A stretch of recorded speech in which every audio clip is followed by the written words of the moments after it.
Aquí estoy yo, no, dele. No sé que son guapos, pendejo. Puse una orden de aprehensión. ¿De que te tiene amarrado a mí? Ángel, esta detención, Sí. ¿qué usted tiene que decir? Yo creo que me mandó a detener Gilbert Vigio.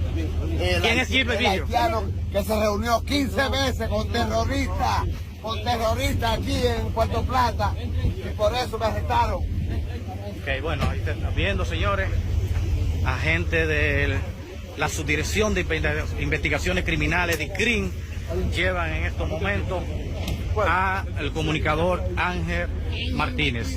Lo soltaron. Lo más importante es que el gobierno de República Dominicana me retiene dentro del territorio nacional. No puedo salir del país porque quieren atacarme. Eso es injusto.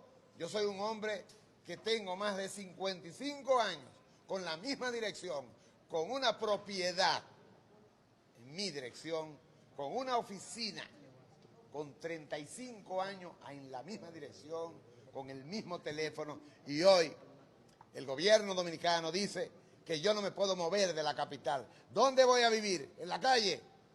¿Dónde voy a vivir? ¿En una esquina? Yo quiero decir, presentación permanente y que no puedo salir del país. Tengo que vivir en la calle. Ángel, usted tiene 2 querellas, tanto por el teniente. Negativo, señor. De cosas, Negativo, señor. Negativo. de Can.